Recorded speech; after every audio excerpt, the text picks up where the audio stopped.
What's up, everybody? Thank you for coming back to my YouTube channel, the World Wide Web of Lending. Today, I'm here with my buddy Greg. I'll introduce you to him in a second. And we're going to talk about the streamlining the home buying process and the search process of finding a house and working together with a lender and an agent to create some unity and how you benefit as a consumer from that streamline process. So I'm here today in beautiful Patterson Park, historic part of Baltimore. We'll talk about that in a second. Let's have some fun today. Thanks for joining. What's up, Greg? What's going on, man? How's it going? Good, man. Thanks for coming today. It's a beautiful day down in Patterson Park. I'm excited that you get chatting, man. Thanks for having me. So we're here in Patterson Park. It's a huge part of Maryland and Baltimore history. War of 1812, Civil War, a lot of beautiful things here. We're going to show you some cool scenes. But Greg, why don't you tell my audience a little about yourself, man, so they can learn who you are. Sure, yeah. So my name is Greg.largent. I'm a 22-year-old realtor serving the whole state of Maryland. I'm with Think Real Estate of Keller Williams Flagship of Maryland. And yeah, I recently just graduated from college, so I'm just hit the ground running here in this crazy market. Awesome, man. What made you choose real estate as a path post-college? So I always knew I wanted to be part of sales. And I just didn't know exactly what I wanted to do in the sales realm. I was a business major and a minor in sales in school. And honestly, it was probably all the $1 Million Listing shows. And I was like, oh, this is easy. HGTV. Not the case. Nope. Not that easy. It is not that easy. But I'm enjoying it. I enjoy meeting all the people. I enjoy being able to set my own schedule and really having the flexibility to kind of be able to do what I need to do when I need to do it. And I also like the accountability of the success that I have is based on the work I put in. So dude, I really like that, not being told that I'm worth something from a boss or a higher up that looks down on me. That's awesome, man. That's so cool. It's cool seeing your perspective as a young person kind of getting in and hitting the ground running. And yeah, that was a badass answer, man. So we're going to talk about streamlining the process today and then get some cool footage around this beautiful park we're in, man. So, hey, appreciate you coming today. I know it's a little chilly out. We're in December, so it's a little chilly. So thanks, man. Appreciate it. Yeah, no problem. Let's get after it. All right, man. Well, our first topic is the importance of the buyer consultation. You told me that's a big part of what you do, and it made sense as you and I were talking about it. And, you know, I'll just kind of open this up by saying from a buyer that comes and sits down with me, with an agent, if we find out that the housing type is a certain direction, that's going to change the conversation. So as a lender, I want to know right away, are we talking about a condo or a townhome? Yep. Because it changes everything, right? Even an HOA. Those things are important. Are those things that are going to show up? If that's the case, it can change the entire conversation. Nothing wrong with condos, but you have a condo fee or a management fee. You have different insurance types that go along with that type of housing. None of it's bad.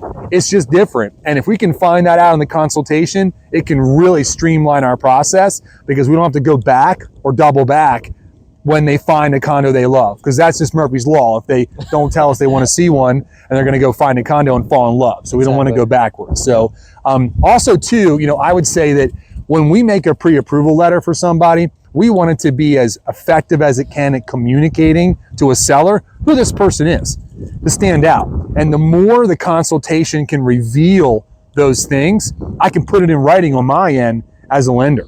What do you think, man? No, yeah, I totally agree with everything that you just said. I think from an agent perspective, a way to streamline the process within the buyer consultation is definitely the buyers coming in and knowing their wants and needs. Oh yeah. And people don't really kind of overlook that part, but it's important to know exactly what you need in order to live a successful life in the home that you're purchasing. I think everyone wants to have, you know, a pool and a 5-bedroom and a 4-bath and 2 kitchens and a movie theater, but that's not always realistic for everyone. So I think when you come in, if you know what you want, but also know what you need, that extremely streamlines the process, because then we're not, and I don't want to say wasting time, but we're not kind of circling around looking at houses that aren't exactly what you need. Yeah. Some needs may be just knowing how many beds, how many baths, the type of square footage, if you want a yard, if you want single family, detached, like you were saying. So anything along those lines, and just kind of knowing what you need to have a successful life in the home that you buy is super, super important. And it's always good to have wants as well. but the needs always outweigh the wants in the end of the day. So just knowing those two, and you don't have to have like a strict list, but just something, an idea in your mind is definitely beneficial to have when coming into a buyer consultation, because it also helps out the agent, because we're not sending you houses that you don't like, you don't want to see, it's not in the area that you want to be in, and then you get frustrated and then you think that this agent isn't doing a good job at all. Another thing that I would go into that streamlining the process is setting expectations. And what that basically boils down to is just having patience. The market is ever changing. It always will be.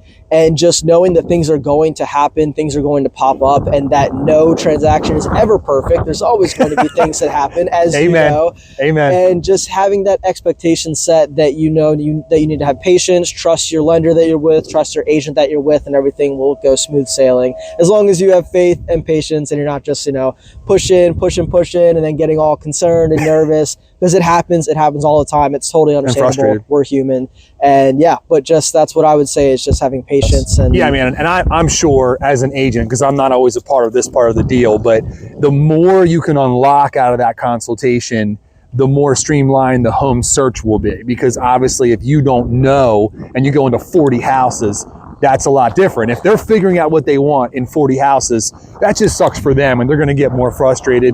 You and I have time frames involved. I'm working up the numbers on that house. Right. You're physically driving there, right? But I would imagine that that's a really good way to streamline the process to beginning, just to kind of take that bucket of things they want and need and just kind of squeeze it down so that you know what you're showing them. No, exactly. A good analogy that I just personally use, I haven't heard anyone else use this, but it's just like a first date. You go, you don't know anything about them, and then you go. First date, he said. Yeah. So you go and you just kind of see what they're all about, see what they need, see what they want in a relationship. It's the same thing. It's just you're buying your future home. So So dating consultation. I like that. That's sick, dude. Yeah, maybe I can do that as my second part-time. There's a side hustle. We'll see.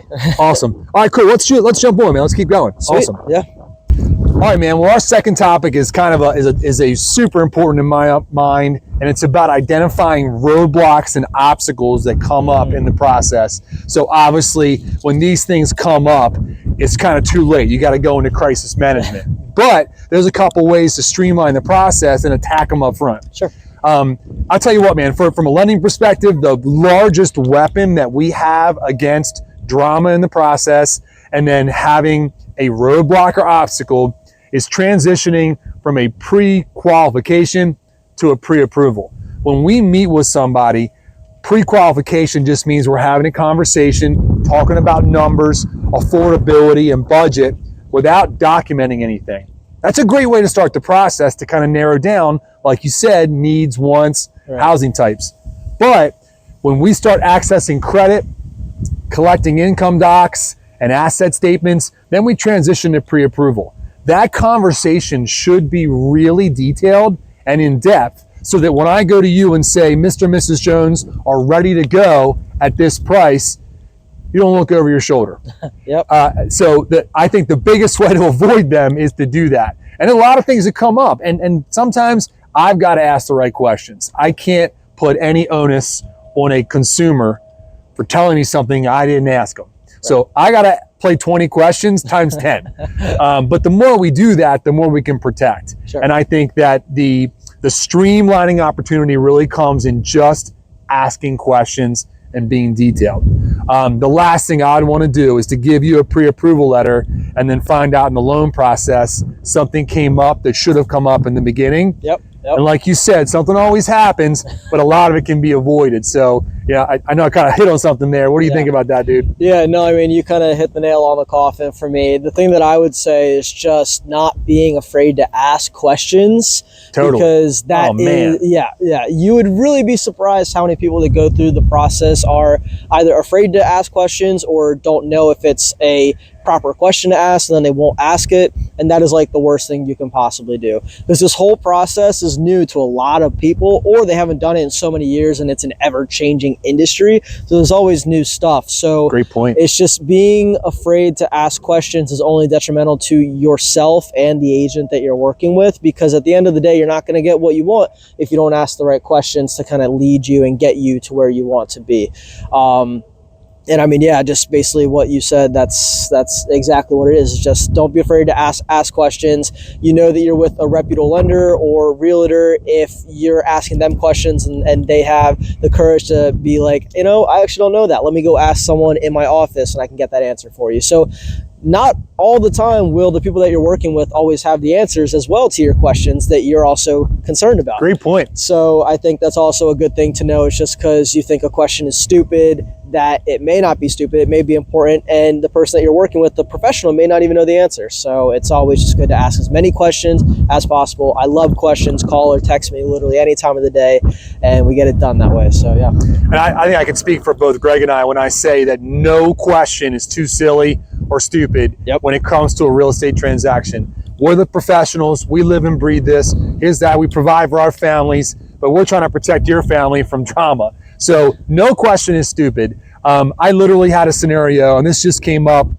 yesterday, where an extremely well-qualified retired couple wanted to buy a condo for their daughter. Everything was great, the pre-approval. Everything went great. I did not ask a question that was off the wall, but it came up. They were buying a condo for their daughter, but their daughter lived in an apartment, and the mom and dad co-signed for that apartment. So we found out there was a lease payment. Didn't kill the deal. It got a little weird. It was a roadblock and an obstacle. We closed that loan. It's all good. We solved it yesterday, thank goodness. But again, it did not come up in the process. And I mentioned something to the mom like, oh my gosh, it's my fault. I'm so sorry, because it's my responsibility. And she said to me, I thought about mentioning it, but I didn't want to seem stupid. I mean, it's exactly what we're talking about, dude. Yep, no, exactly. Yeah. All right. Two more topics to talk about, and let's get rocking, but I appreciate it. This actually, we're filming in front of what used to be an old casino. You can see in the building. Right now, it's got fenced up. It is not an operating casino in Maryland. We've had a little history with that around here in Baltimore, but it's a super beautiful area. It may be haunted, though. The chimney's going. You guys can't see that. The chimney's on, so apparently it's shacked up and boarded, but there's someone inside doing a fire. So I hope they're being safe. So, all right, man, cool. Let's go to the next topic. Let's do it. All right, man. Our final topic today is, again, a huge one. They're all huge ones, but this was pretty big, and I know you'll like it too. Is identifying timelines, and that can be a big deal, whether they're consumer-based timelines or seller-based, buyer-based, lending-based, agent-based, whatever. Timelines are a big deal. And I'll tell you, one of the biggest protections against mistakes in timelines that I can use is, or an example, is for somebody relocating. Military families go between bases all the time. And, plenty of other reasons why you might relocate, but the people remember a military or older member of the family moving. That's a big deal in my world. If you are living at one address and you are moving to another and your job is based on your prior address, it's going to come up. The underwriting department's not trying to be a jerk. But if that's not a remote position, it's going to create a little bit of an interesting situation. So, one of our tricks is you can get one pay stub at the new job. I had a family that was ready to move. They were all excited, wanted to go house shopping, and they were going to search for a job once they found a home. And I had to say, listen, it's got to be the other way around. Got to find the job first, because I got to give you a 30-year loan knowing you can make that payment. So, it was an important conversation to have. What about you? Where does timelines come in for you? Yeah, no, I mean, timelines are super, super, super important, especially when it's a hot market and you have a lot of people trying to get the same home. I actually have an example of someone who I was working with that was moving in from out of state. And they were pre-approved, had all the stuff. It was all good. We were checking out some houses. Come to find out that they weren't going to have the amount of money they needed for the down payment until months later. So at this point, she had been kind of coming back and forth and looking at some properties and some homes, and then it was already searching. Yes. Ooh. Yeah. So it kind of came down to just narrowing down the search in a more broad sense of just knowing when you're going to have the funds, knowing exactly what you need, what you want, kind of like how we were talking about with the first topic. But that was kind of a story that I had with the timeline where it became an issue because they were starting to get discouraged, thinking that they wouldn't be able to find something. But it was more in reality, we were looking at things that with their timeline and when they were going to have funds, it wouldn't have worked out anyway. That would frustrate me. Yeah. So it's definitely partially on me as well for not making sure I had all my ends tied, but it was definitely a good thing to learn from. And I think it's also good for buyers to understand having your timeline, having everything set in place is super important to not get discouraged when looking for properties, because anything can happen. So as long as you have that timeline set and you kind of know a good base of when you have to be in a home, when you're going to have funds, when you're going to get what you need, that's really, really important. And I think you told me about this. That was a bonus situation with their job, right?